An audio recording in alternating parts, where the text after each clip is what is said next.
back to the Blockchaingers Hackathon 2018, and joining me now is Nick Stevens, Chief Digital Officer Groningen. You're also the Master of Ceremonies this weekend. Yeah. You kicked off the countdown. How about Groningen as a digital city?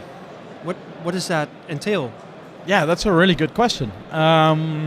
Where are we today? We're in April. So we started this digital city program about 16 months ago. So a 2-year program to really start to understand what does this word digital city or this phrase actually mean? Mm-hmm. It's a little bit like smart cities. You hear a lot of people talking about we're a smart city. But if I compare one to another, there's no standardization. What does that mean? And certainly here in Groningen, we feel the threat from the digital transition. We've got a lot of blue-collar work here in our region. We've got a lot of, for example, ministerial work. With people that might lose their jobs because of automation. Well, I don't think might is the right word anymore. I mean, mm-hmm. We've got to accept this fact that is going to happen. Automation, robotics, but also digitization of a lot of work. And we can either see that as a threat, but what we chose here in Groningen to do was turn that round and push the lever the other way and say, how do we make that actually a booster for opportunity? In a short version, I guess you would say, how do we go create the jobs of the future, hopefully just ahead of the same track as we're starting to lose the jobs of the past, and how do we mesh those two things together? All right, so this is all about blockchain. How important do you think blockchain is with this effort for the digital Groningen? Well, I mean, one of the reasons the city here is so happy to have this here and supporting it is blockchain. And we got to remember the general public still has no idea about blockchain. Can you give a description? No. You're the expert in that, so I wouldn't dare. But we held an event just 2 days ago for people that go block what. Obviously, we've had a lot of press and coverage locally because of this event, but that's for the few that understand it, that are here in the room. But there's a huge impact on those who don't understand it. We had, I think, 120, 130 people, so normal citizens who have no understanding necessarily of tech or certainly deep tech like blockchain, coming just to find out what is it.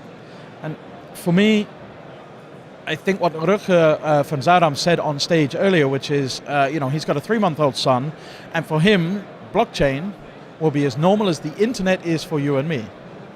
And that's still hard to fathom.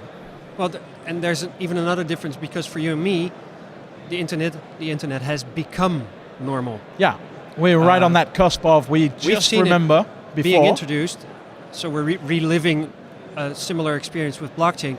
But for Rutger's son, for my daughter, who's only a year old right now, they'll never see the difference because it will have been there for all their lives. Yeah. That makes it a hard thing to understand as well, how to explain it and how to prepare for those new generations. Yeah, and not in the technical terms, but what is the real value of this, and why do we need that value when we don't have it today? So what have you learned in the process of being a chief digital officer over the last 16 months on that? It's hard work. For all of the technologists that are out there today pioneering these new technologies, bringing that to reality is just as pioneering. I haven't found a good counterpart to this role that I have here that we've created with this program. There are plenty of people who have the job title Chief Digital Officer, but it's usually an internal-facing role. It's about how to make the company more digital, so the robots, the automation, but not how do we do it as a city or even as a region. So that's the first thing I learned. It's hard. A surprising thing is it's given me quite a lot of optimism. How so? I was one of those people that said, the robots will take all of our work. Through this role, I've learned that actually the future is not just a thing, it's something that we actually have to create. If we want blockchain solutions, these people behind us are literally creating them today. So they get to influence what gets created. And the optimist in me hopes that we then influence how those things will get used. That's a different conversation, of course. But I see, not only with blockchain, but other technologies that we're working with here in the city, and particularly the crossover points between these technologies, there's actually so much room to do so much better at so many things that will have that impact that we're talking about during this event, helping a new society or a new operating system for society to have a better society. We have a lot of foreign participants here during the weekend. I would imagine then that your effort on a city scale also isn't limited to the people living in the city. No, absolutely not. My perspective is always, I want to do the minimum amount of work, I'm not shy about saying that, to have the biggest possible impact. So my goal is actually 8 billion people on the planet. I'm starting in Groningen, because that's where I'm based. It's where I have the opportunity. But as you said, we have participants here from 21 countries. That impact of our city hosting and helping the Blockchaingers Hackathon to exist has a ripple effect far beyond our local borders.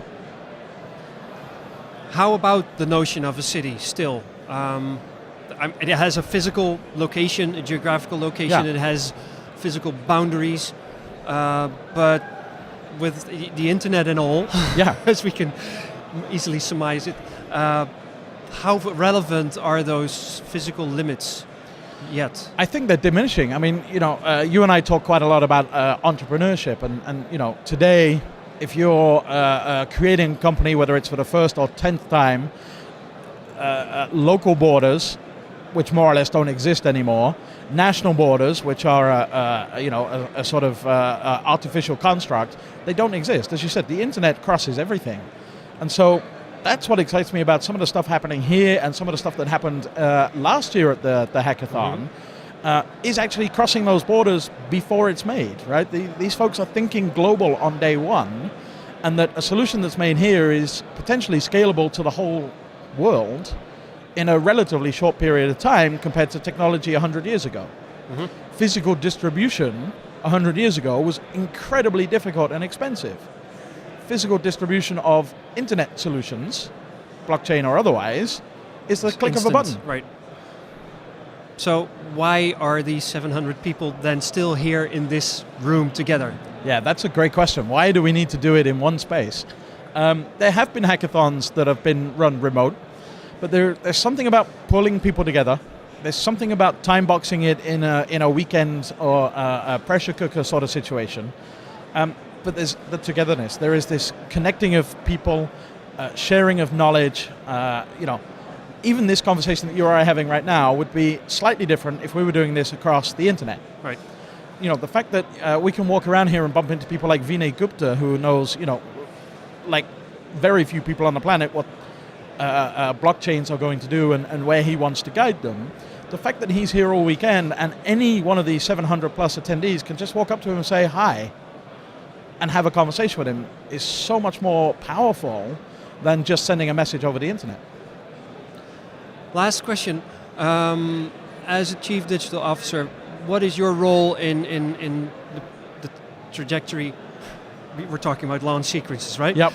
After this weekend, there's an accelerator program where the track sponsors take their winning teams and maybe the runner-ups along to help them develop and deploy their products. So all of this then leaves the city of Groningen again, or mostly. What is it that the city of Groningen will learn and hang on to from this event? Yeah. So not all of it will leave, because again, even if we got a team here from a faraway land, again, what they go ahead and continue building in the next weeks, months, and years will come back at us as a product or a service. So that may not have an economic impact here in our city or region, but it might have the social impact that we're looking, because we don't have to build it because somebody else had. So there's a lot of benefit to gain there. Of course, from the economic standpoint, which is where my role is focused, of course, we want companies to come and launch here or start here or even move here for scale. And that's interesting if you look at Groningen as leading or certainly one of the forerunners for the Dutch/European blockchain ecosystem. This is a really good place to come and build your blockchain-based company or product or service. We have companies like IBM who have their European blockchain headquarters here in our city. We also have government organizations like the Duo, who are now figuring out how to put blockchain solutions in for study financing, student loans, that sort of stuff. And that knowledge is here. And these groups are connected. We're a small city, that really helps. And so the more that we can do here, the more knowledge we have, the more we can do here, the more knowledge we have, and you see how that ripple effect just keeps building. You'll be here for the entire weekend. Yep. Any particular plans for the coming first night? I'm really curious to see how many of these teams will blow through the first night working really, really hard. I've done now, I think, probably in the region of 70 or 80 hackathons of various sizes. And if the team came to me and said, what's the one golden tip? I would say to them, get some sleep. Because if you code all night long on the first night, by the time Sunday morning comes around, you're going to be broken. And you still have a run to make for your final preparations. Yeah, and especially at a hackathon here where all the source code is being deposited to be checked and validated by professional code people.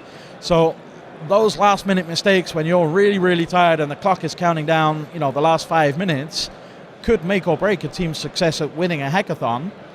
Of course, their goal should not be winning a hackathon, it should be helping society. Let's not forget that we are building the new operating system for a society, the society, probably even the world. And we'll hear more about that later on. Nick, thank you very much. Thank you, sir. And just stay tuned for this live stream, because right after this we might be going into the grid and talk to some other people that are actually already at work. Thanks for watching. Stay tuned.